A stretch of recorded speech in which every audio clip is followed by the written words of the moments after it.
କଥାରେ ଅଛି ମୋତେ ଯେତେ ମାଠିବୁ ମାଠେ ମୁଁ ସେଇ ଦରପୋଡ଼ା କାଠ, ଯାହାକି ଖଣ୍ଡପଡ଼ା ଏନ୍ଏସି ପ୍ରଶାସନ କ୍ଷେତ୍ରରେ ଘଟୁଛି।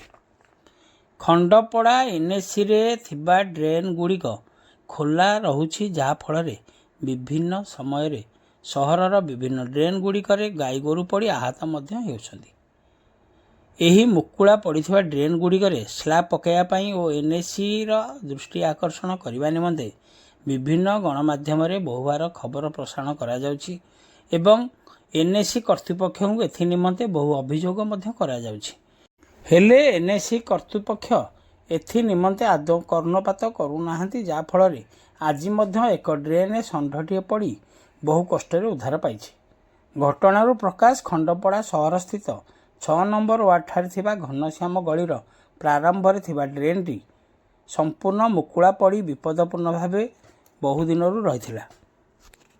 ସେହି ଡ୍ରେନ୍ରେ ଆଜି ବିରାଟକାୟ ଷଣ୍ଢଟିଏ ପଡ଼ି ଛଟପଟ ହେଉଥିଲା ଏବଂ ଯେତେ ଚେଷ୍ଟା କଲେ ମଧ୍ୟ ବାହାରକୁ ବାହାରି ପାରୁନଥିଲା। କିଛି ଯୁବଗୋଷ୍ଠୀ ଏହି ଦୃଶ୍ୟ ଦେଖି ଖଣ୍ଡପଡ଼ା ଅଗ୍ନିଶମ ବିଭାଗକୁ ଖବର ଦେଇଥିଲେ ଏବଂ ଅଗ୍ନିଶମ ବିଭାଗ କର୍ମଚାରୀମାନେ ଯେତେ ଚେଷ୍ଟା କରିଥିଲେ ମଧ୍ୟ ଷଣ୍ଢଟିକୁ ବାହାର କରିବା ପାଇଁ ନାକେଦମ ହୋଇଥିଲେ।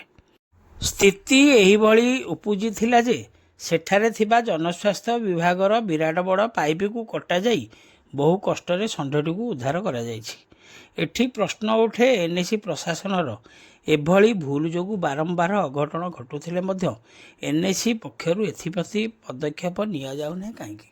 ଅନ୍ୟପକ୍ଷରେ ଦେଖିବାକୁ ଗଲେ ସହର ସାରା ଭିଡ଼ ଜମାଉଥିବା ଏହି ବୁଲା ଗାଈଗୋରୁମାନଙ୍କୁ ନେଇ ଅଞ୍ଚଳବାସୀ ଚିନ୍ତାରେ ପଡ଼ିଥିବା ବେଳେ ଏନ୍ଏସି ପ୍ରଶାସନ କିନ୍ତୁ ଏଥିରେ ନୀରବ ଦ୍ରଷ୍ଟା ପାଲଟିଥିବା ଅଭିଯୋଗ ହେଉଛି।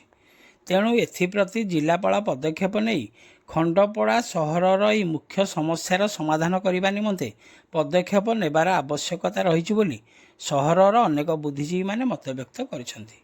ତେବେ ଦେଖିବାକୁ ବାକି ରହିଲା କେବେ ଏହି ଖଣ୍ଡପଡ଼ାର ମୁଖ୍ୟ ସମସ୍ୟାର ସମାଧାନ ହେଉଛି। ଖଣ୍ଡପଡ଼ାରୁ ସନ୍ତୋଷ କୁମାର ସାହୁଙ୍କ ରିପୋର୍ଟ, ଖଣ୍ଡପଡ଼ା ଖବର। अरे भाई ये ହେଇନି କିଛି, ଇଏ ହେଇନି କିଛି, ଆଉ ଦେଖ ଆଗକୁ କଣ